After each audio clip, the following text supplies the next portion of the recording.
My 11-year-old daughter came home and her key didn't fit. She spent 5 hours in the rain, waiting.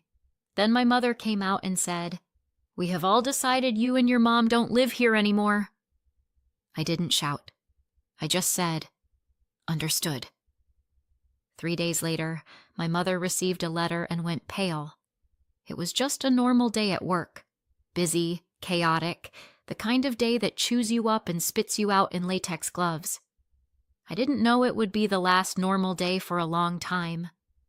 We were short-staffed again, half the unit out sick, the other half pretending not to be. I'd already been yelled at twice before lunch, once by a patient's family, once by a surgeon who thought sarcasm counted as leadership. I was running on 3 hours of sleep and one energy drink that tasted like liquefied metal. Then my phone buzzed in my pocket. Normally I ignore it during rounds, but something made me look. Maybe instinct. Maybe luck. 6 missed calls from Hannah.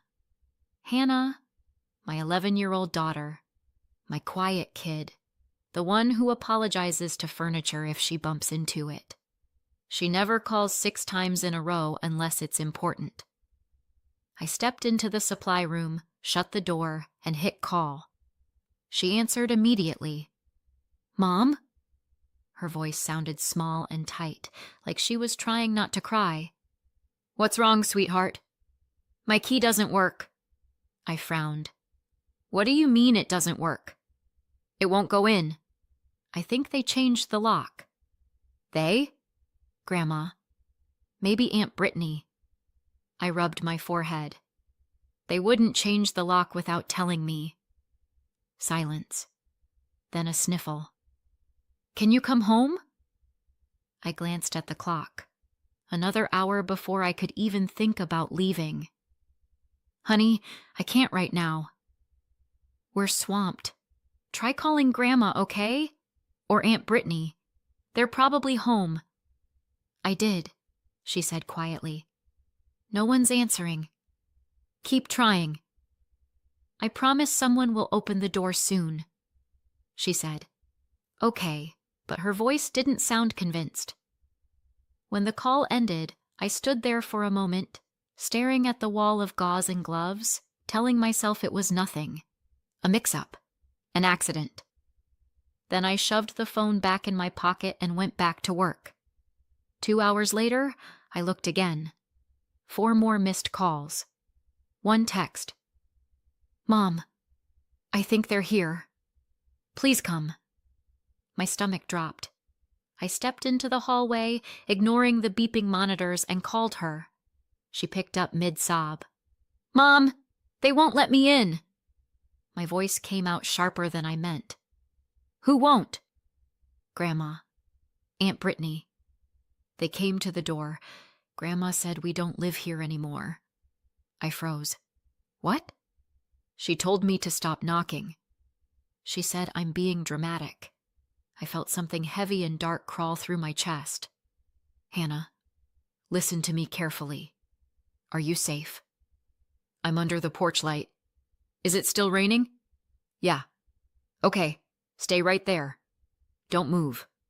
I'm leaving now." I didn't ask permission. I found my supervisor and said, "My daughter's locked outside." "Family emergency." He started to argue, but one look at my face shut him up. 5 minutes later, I was in my car, scrubs still damp from sanitizer, rain hitting the windshield in furious streaks. It's a strange thing, how quickly your brain can switch from professional to animal. I wasn't a nurse anymore. I wasn't a daughter. I was just a mother driving through a storm, white-knuckled and shaking. By the time I pulled into the driveway, it was almost dark. Hannah was curled up on the porch, knees to her chest, hair soaked through. Her backpack sat next to her like a loyal dog. I ran to her, grabbed her into my arms. She was freezing. "I'm sorry," she whispered, like she'd done something wrong. "You have nothing to be sorry for," I said. My throat felt raw. "You did exactly what you were supposed to do." She nodded, trembling. Then the porch light flicked on. The door opened. My mother stood there, wine glass in hand, like this was a social visit. "Elena," she said, surprised. "What are you doing here?" I stared at her. "You changed the locks." She sighed. "We needed privacy." "You locked my daughter out in the rain." "She's fine." "She's 11. Mom tilted her head, the same patronizing look she's had since I was old enough to disagree with her. "We've decided you and Hannah don't live here anymore." "It's better this way. Less tension." "Who's we?" "Brittany and I." Of course. Behind her, my half-sister Brittany leaned on the doorway, phone in hand, fake concern painted across her face. "Mom, maybe this isn't the best time." "Oh, stop!" Mom snapped. "It's been coming for a while." "Elena, you're an adult. You'll manage." I looked past them into the living room. Brittany's kids, Logan and Grace, were sprawled on the couch watching TV. My daughter's blanket was folded neatly beside them, the one with the little daisies she sewed on herself. Something inside me went very still. I didn't yell, didn't cry, just looked at my mother and said, "Understood." She blinked. "What?" "You heard me." I turned, took Hannah's hand, and walked back to the car. We drove without speaking. Rain thudded against the roof like static. After a while, Hannah whispered, "Are we going to be okay?" "Of course we are." She nodded, watching the headlights smear across the road. "Grandma doesn't like me, does she?" The question hit harder than I expected. I forced a smile. "Grandma doesn't like anyone, sweetheart. Don't take it personally."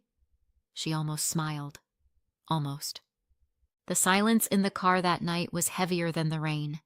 Hannah fell asleep in the passenger seat, head against the window, while I kept my eyes on the road and pretended not to replay every word my mother had said.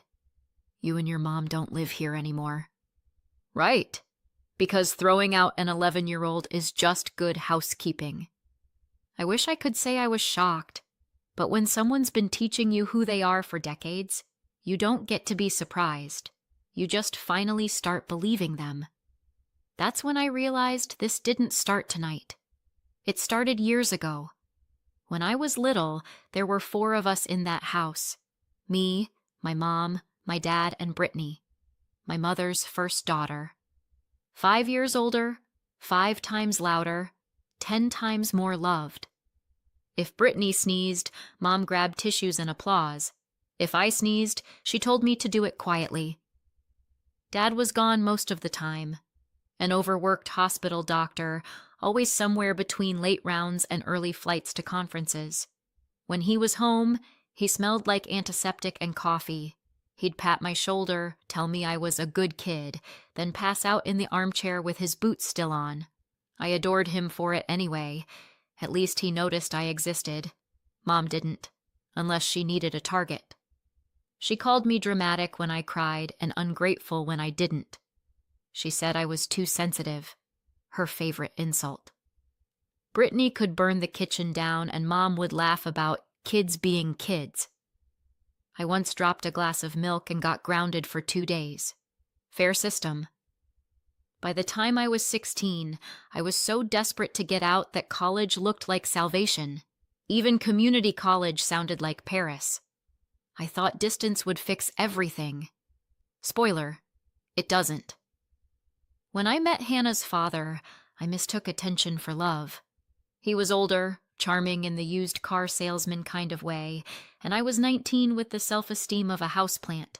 He bought me flowers once, so obviously he was my soulmate. A year later, I was pregnant. 2 years after that, he was gone. It ended the way cheap magic tricks do. Suddenly, and with everyone pretending to be surprised. He got a job in another state, or maybe another bar stool. I stopped keeping track. What I remember most is sitting in the kitchen with a positive test in one hand and a half-written nursing school application in the other, wondering how on earth I was supposed to do both. Turns out, you just do. You work, you sleep in 4-hour increments. You learn that crying in the break room counts as self-care. You also learn that being tired becomes part of your personality, but we managed. Hannah and I had a small apartment stacked with medical journals and unpaid bills, life held together with takeout and overtime. Not happy exactly, but free, and that was close enough. 3 years ago, Dad retired. He'd spent his life saving strangers. Now he wanted to save time. He called one afternoon, said he wanted to visit, catch up, make up for lost years. He actually did. He showed up every week with takeout and stories about impossible patients and miracle recoveries. Hannah adored him. He adored her back. They had the same quiet way of watching people, like they were cataloging every secret. Mom didn't like it. Every visit reminded her that I existed. Then he got sick. I won't name it. You don't need the word to feel the weight. All you need to know is that it came fast and didn't leave. Mom called one night, voice trembling in that way she thinks sounds fragile and tragic. He needs help, Elena. You're a nurse translation. Come fix this. So Hannah and I moved in. I told myself it was temporary, just until he got better, or worse. Those 2 years were the only time that house ever felt like a home. Dad was kind, grateful. I ran the place like a small hospital. Charts, pills, meals, order. Mom floated around acting like Florence Nightingale, except her uniform was whine and denial. When Brittany visited with Ryan and the kids, Mom lit up like the 4th of July, throwing dinner parties that looked more like auditions for sainthood. The moment they left, the lights went out again. 3 weeks ago, Dad's body finally gave up. The funeral flowers hadn't even wilted when the house started to change. Grief does strange things to people. Some fall apart. My mom redecorated. 3 days after the funeral, she was already moving furniture, humming to herself, calling it fresh energy. She started with Dad's room, painted it pale yellow, changed the curtains, moved out his books. She said it would make a perfect space for when Brittany and the kids visit. Within a week, it looked like a showroom. New bunk beds, toys, framed photos of Logan and Grace on the dresser. Not one of Dad. Not even one. I remember standing in the doorway, still in my black dress, watching her roll paint like nothing had happened. She looked happy, energized. Like someone setting up for a holiday instead of dismantling a life. I wanted to ask how she could do that so soon, but she beat me to it. Brittany and Ryan might come stay next weekend, she said. The kids shouldn't have to cram into the guest room anymore.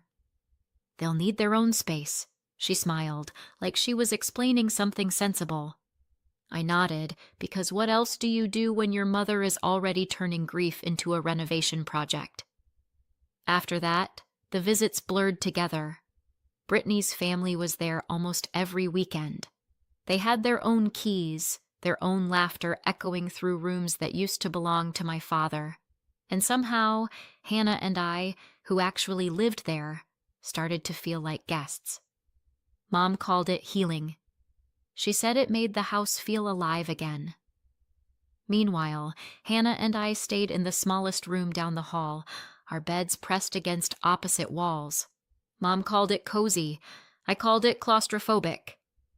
One night I overheard her in the kitchen whispering to Brittany. "Rent's outrageous these days," she said. "It just makes sense for you to live here full time. We'd all save money." Then quieter. "Besides, Elena probably won't stay much longer." "She was only here for your father." I remember standing in the hallway, holding a mug of tea that suddenly tasted like metal. It wasn't even a month since the funeral, and already I was being erased. When I confronted her, she smiled like she'd caught me being dramatic again. "You said you were just here to help your father," she said. "He's gone now. You have your job, your own life. It's time to move on. Move on. Like grief was a lease and my time was up." A few days later, Jonathan Wells, the lawyer who handled Dad's affairs, called. "Just some paperwork to finalize," he said. I drove to his office expecting insurance forms. Instead, he handed me a folder. "Your father placed the house in a living trust," he explained. "He wanted to make sure it stayed with you and Hannah." I blinked. "What do you mean? Stayed with me?" "It's yours," he said simply. "He transferred it before his death. Your mother isn't listed anywhere on the deed."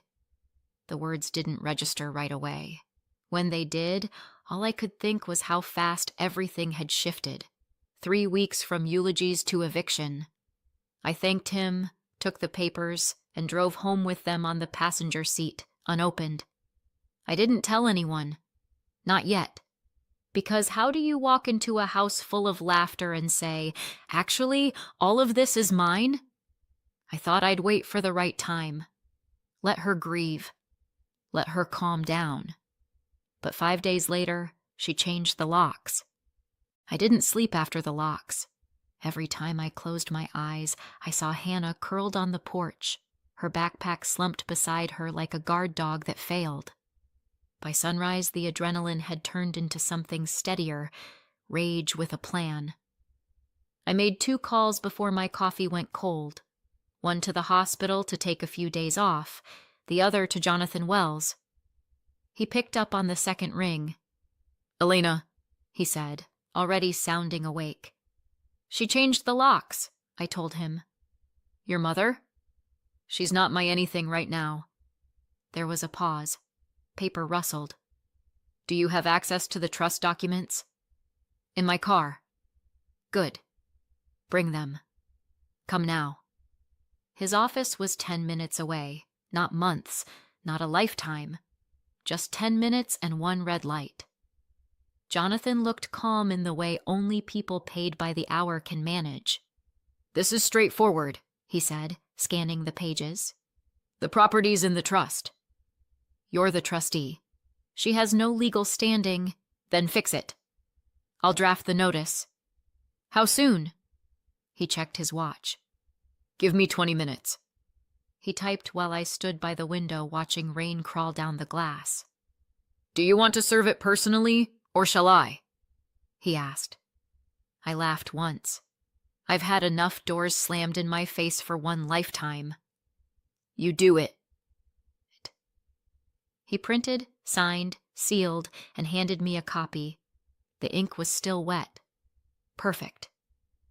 An hour later, we were parked down the street from the house. Same sky, same rain, like the weather was stuck on repeat. Hannah stayed with a friend. No way was I letting her near that door again. Jonathan walked up the driveway, umbrella open, envelope tucked under his arm. I stayed in the car, engine running, wipers ticking back and forth. Mom answered almost immediately. Even from here, I could read her body language. Impatient, superior. The Queen interrupted. Jonathan spoke. Calm. Professional. He handed her the papers. At first, she didn't even look. Just rolled her eyes and said something I couldn't hear. Then she read the first line. Her face changed. Brittany appeared behind her, holding a mug like she'd just been cast in the drama she secretly hoped for.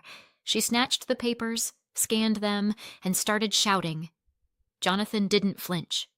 He said something brief, probably a polite translation of "you've been evicted," then turned and walked back to the car. Mom yelled after him, words lost in the rain. He slid into the passenger seat, closed the door, and said, "It's served." That was it. The drive back was silent except for the sound of the windshield wipers. I kept expecting to feel victory, but all I felt was the weight of exhaustion finally shifting off my chest. It wasn't triumph. It was oxygen.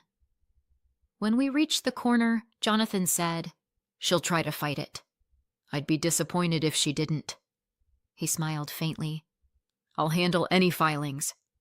For now, she's officially trespassing." "Good," I said. "Let her stand in my living room and explain that to the sheriff."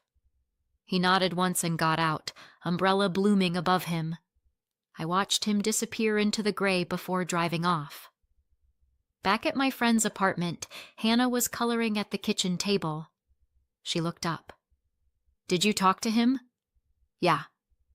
"Are we going home?" "Soon." She nodded, serious. "Grandma's going to be mad." "She's been mad since 1987, I said. "She'll survive." Hannah giggled, the first real laugh I'd heard from her in weeks. I decided it was the sound I'd fight for from now on. That night, I couldn't stop replaying the look on my mother's face when she realized the house wasn't hers to rule anymore. For once, she'd opened a door she couldn't slam. I lay awake listening to rain hit the window, steady and endless. It sounded like patience. It sounded like waiting for the next move. Because there would be one. There always is. The days after the notice blurred together.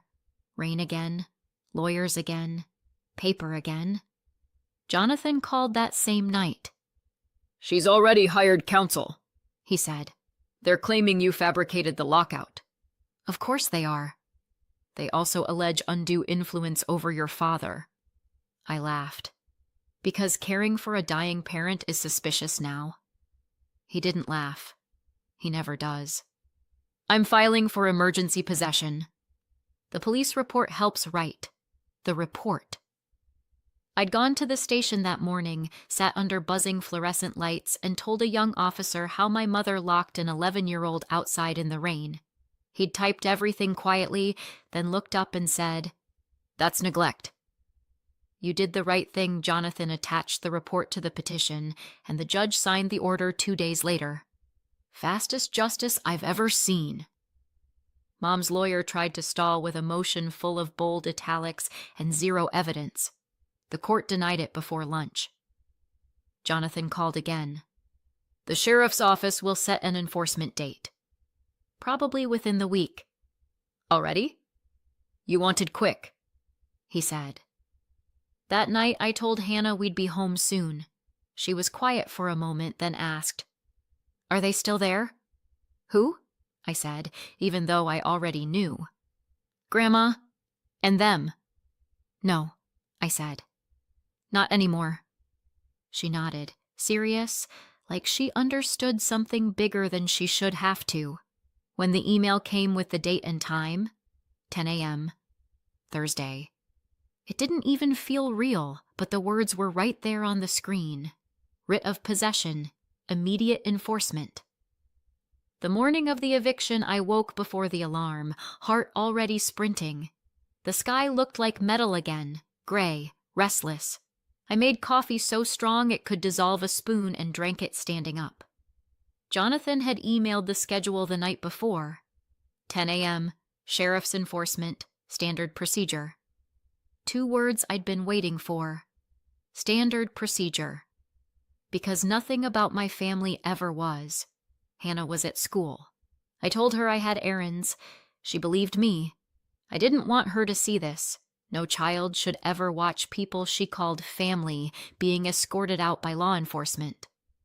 When I pulled onto the street, my stomach twisted. 3 cars in the driveway. Of course.